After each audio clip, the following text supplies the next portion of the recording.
تعالي يا حبيبة قلب ام هنا اوريكي احلى تعصيجة لحمة تعمليها من ايدك يا ست الكل في بيتك لولادك وما تشتريش حاجة من بره تاني.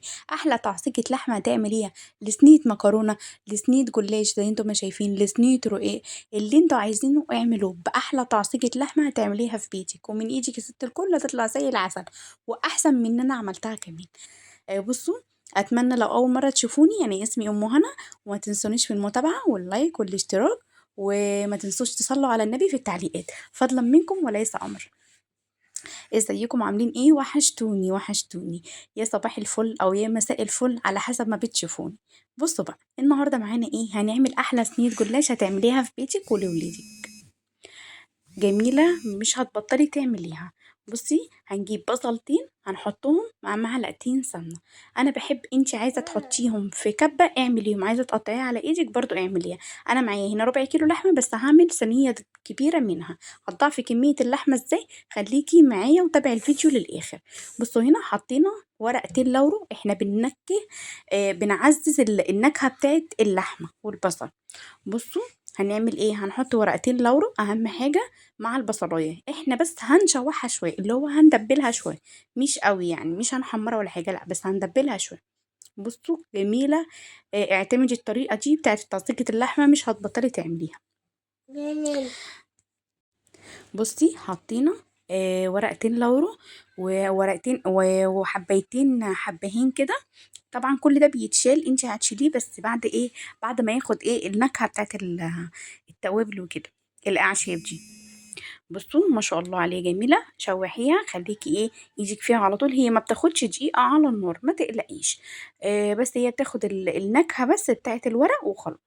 بصوا ما شاء الله عليها ريحتها كانت حلوه قوي مع التوابل. ده ربع كيلو لحمه عندي، ده ربع كيلو لحمه انا كنت فارمه عليه سنه ليا بسيطه كده، يعني ما فيش 20 جرام 30 جرام ليا، مش مكملين كمان. بس انتوا لو عايزين تعملوها بلحمه صافي اعملوها، بس بصراحه انا بحب ايه، انا بحب الحاجه تكون ايه دسمه شويه، مش هتنزل سمنه ولا اي ماده دهنيه قوي زي انتوا ما هتشوفوها، بس ايه، بس بتخلي ريحه التعصيق يعني طعم التعصيقه حلوه جميله. بصوا اهم حاجه ما تنزلش على نار واطيه، ليه بقى؟ انا مش عايزه اللحمه تنزل ميتها، لو اللحمه نزلت ميتها هتبقى زفره، انا عايزاها تنزل على نار عاليه زي انتم ما شايفينها كده. بصوا السمنه مفيش طبعا ميه خالص نازله منها. اول خطوه بقى تعمليها اول ما تنزلي اللحمه، انزلي عليها بنص معلقه فلفل اسمر على طول. ليه بقى يا ام هنا نص معلقه فلفل اسمر؟ عشان ما بتخليش اللحمه زفره، يعني ايه بتكسر الزفاره بتاعتها. امشوا على الخطوات دي خطوه بخطوه، وان شاء الله باذن الله تطلع من ايدك زي العسل واحلى من اللي انا بعملها كمان. بصوا انا قلبت اللحمه اهو، المهم ما نزلتش ميه خالص. هنبدا بقى نحط الايه المكونات بتاعتنا، طبعا انتوا حابين الفلافل حطوها، مش حابين او مش موجود عندكم ما تحطوش خالص. انا حطيت نص قرن فلفل اخضر، نص قرن فلفل اصفر، كانوا عندي موجودين يعني في التلاجة، وطماطميتين. بس ادي كل الاضافات، طماطميتين صغيرين مش اكتر من كده ولا اقل من كده. بصوا هنقلب كويس، اهم حاجه انا نزلت اللحمه على نار عاليه واتشوحت معايا كويس. لقيتها بتعرفي منين ان هي اتحمرت معاكي؟ لما تلاقيها فرولت كده مش ماسكه في بعضيها مش متماسكه. اهم حاجه لما تلاقيها فرولت كده خلاص يبقى هي كده اللحمه اتعصجت معاكي، اللي هو ايه، انت بقى هترمي عليها بقيه التوابل وبقيه المكونات اللي انت هتشوفيها. بصوا هنا معايا كان ورقتين اللي هو ايه 2 ماجي صغيرين حطيتهم، ونص معلقه فلفل اسمر. بصوا انا حطيت ربع الاول وحطيت ربع دلوقتي، وحطيت نص معلقه ملح، ودي بهارات لحمه، نص معلقه بهارات وربع معلقه بابريكا كده، بس مش اكتر ولا اقل. اهم حاجه بهارات اللحمه ما تنساش عشان هي دي اللي هتديك الريحه. بصوا بقى شكلها ولونها وطعمها تحفه. طبعا يعني انتوا شايفين، وبعدين العين بتاكل قبل البق يعني اكيد. بصوا شكلها جميل ازاي، الا بقى ريحتها كانت وهي بتتعمل كانت والله العظيم جميله، تاكلوا صوابعك وراها. لو بصوا يعني انتوا كنا ناقصين رغيف عيش وناكل واحنا واقفين كده. طبعا كان جميلة، انا سبتها شوية بس انا كنت مستعجلة عليها، فانا حاولت ان انا ايه ايدي فيها يعني ما اسيبهاش. المهم هي كده كانت التعصيجة خلصت معايا. معانا هنا معلقتين سمنة على معلقتين زيت. انا بحب اعمل الجلاش بسمنة وبزيت، ليه بحبه يطلع مقرمش معايا شوية. بصوا هنا بعمل بالفرشة، جبت صينية ألمونيا دهنت الأرضية المادة الدهنية وجبت اول رقين. بصوا بقى انا ما بجيبش لفه لفه، لا انا بجيب رقين، يعني ورقتين ورقتين، وبمشي عليهم بالماده الدهنيه. بس بحط 4 طبقات من تحت و4 طبقات من فوق، مش اكتر من كده ولا اقل. هتطلع معاكي جميله وزي انتي ما شايفاها كده. اهم حاجه الماده الدهنيه ما بين كل طبقه وطبقه لازم، عشان خاطر الجلاش يطلع مورق معاكي. بصوا زي انتوا، انا بسرع لكم الفيديو عشان بس ما ياخدش من باقة عندكم كتير. بس هي ما شاء الله عليها جميله، يعني هي طلعت جميله. اعملوها وجربوها في البيت مش هتندموا.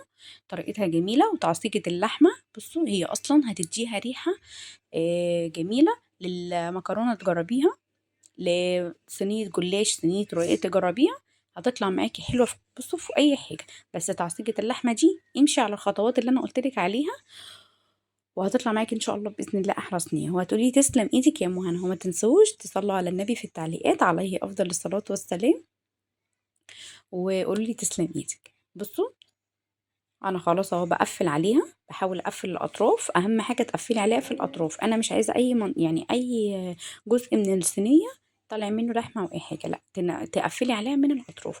وما تنسيش الماده الدهنيه. خلاص اهو. دي ايه، بحط الورق. ممكن مثلا لما يكون ورق متقطعين عندي او اي حاجه بحطهم ايه، بحطهم في النص. بصوا بقى هنا اخر طبقتين من فوق بعمل فيهم ايه، بدخل الورق من جوه. فاهميني؟ بدخل الورق من جوه مش بسيبه من بره، بدخل الورق من جوه اهو.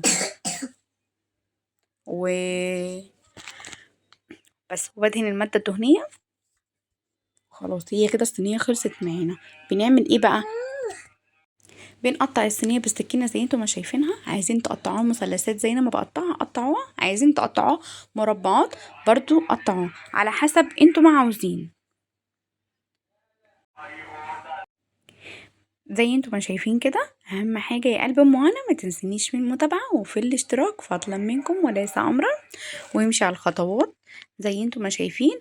واهم حاجه ما تنسوش تصلوا على النبي في التعليقات عليه افضل الصلاه والسلام.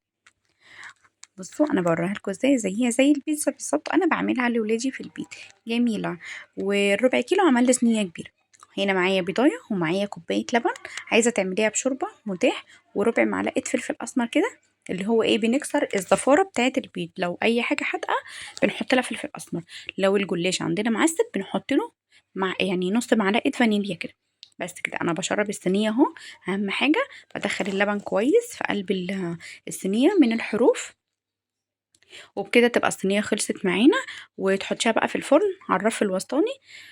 بس زي انتم ما شايفين بتطلع شكلها جميل وزي العسل كده ومقرمشه من جوه. طبعا يعني بصوا هي كانت تحفه. اعمليها في بيتك وهتطلع احسن من كده بكتير اكيد. وما تنسونيش في المتابعه والاشتراك واللايك فضلا منكم وليس امر. بس انا بقطعها هنا. طبعا هي كده كانت خلاص، كنت خلصت الفيديو معايا. انا كنت بقطعها مورقه وجميله. اعتمدوا الطريقه دي على طول، مش هتبطلوا تعملوها. بس كده اشوف وشكم على خير. كده كان اخر الفيديو معايا. انا بوريكم بس الصينيه كانت عامله ازاي وقطعتها ازاي. اشوف وشكم على خير يا حبايب قلبي، ومع السلامه.